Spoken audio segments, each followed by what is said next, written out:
নমস্কার বন্ধুরা, আমি সম্পাস কিচেনে আপনাদের অনেক অনেক স্বাগত। প্রতিবারের মতন আবারও নিয়ে চলে এসেছি আর একটা রেসিপি। এই রেসিপিটা আমি কিভাবে তৈরি করি সেটাই আজকে আপনাদের সঙ্গে শেয়ার করব।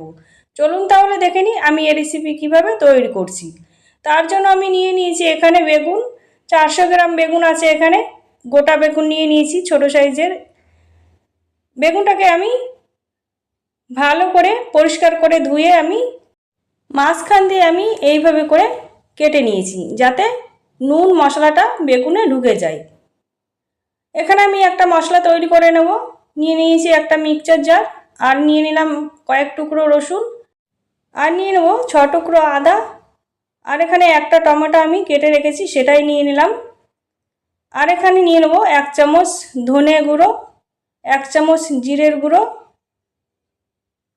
আর ঝালের জন্য নিয়ে নেব 4টে শুকনো লঙ্কা। একটু জল দিয়ে একটা মশলা তৈরি করে নেব। আমি এখানে মশলা তৈরি করে নিয়েছি। এবার একটা কড়াই বসিয়ে দিয়ে গরম হয়ে গেলে দিয়ে দেব বেশ কিছুটা সরষের তেল। এই রান্নাটা সরষের তেলে করলে খেতে বেশ ভালো হয়। এবার তেলে দিয়ে দিলাম সামান্য হলুদ, যাতে বেগুনটার থেকে তেল না ছিটকায়। এবার আমি বেগুন দিয়ে দেব।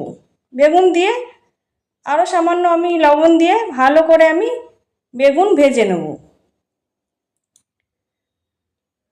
আমি এখানে সুন্দর করে বেগুনগুলো ভেজে নিয়েছি। এবার আমি তুলে নেব। এই রেসিপিটা ঘরে থাকায় কয়েকটি উপকরণে তৈরি হয়ে যায়, খেতে কিন্তু দারুণ লাগে। আমি সব বেগুন তুলে নিয়েছি। এবার ওই তেলেই আমি ফোড়নে দিয়ে দেব।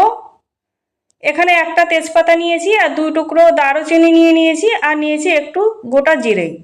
সব আমি ফোড়নে দিয়ে দেবো। ফোড়নটা সুন্দরভাবে হয়ে গেলে একটা পেঁয়াজ কুচি করে রেখেছিলাম সেটাই দিয়ে দিলাম।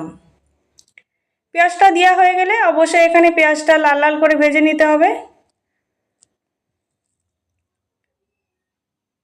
আমার এখানে পেঁয়াজ ভাজা হয়ে গিয়েছে। এবার আমি বেটে রাখা মশলা দিয়ে দেবো। মশলাটা দেওয়া হয়ে গেলে মিক্সচার জারটা ধুয়ে একটু জলও আমি দিয়ে দিলাম। এবার ভালোভাবে মশলাটা আমি একটু নাড়িয়ে নেব।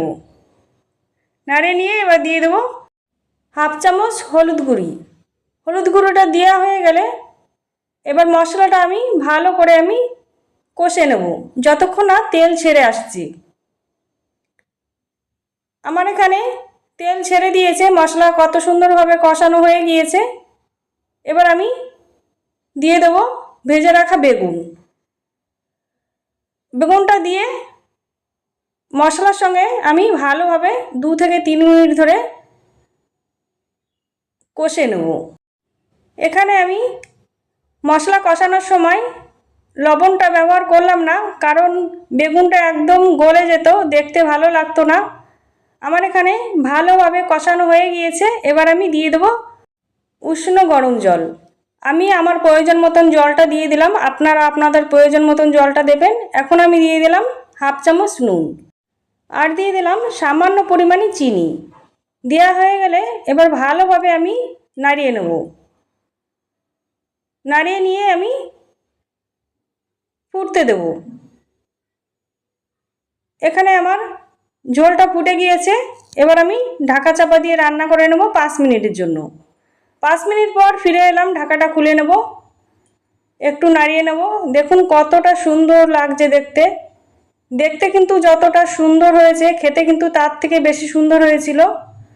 এবার আমি দিয়ে দেবো উপর দিয়ে একটু গরম মশলা গুঁড়ো।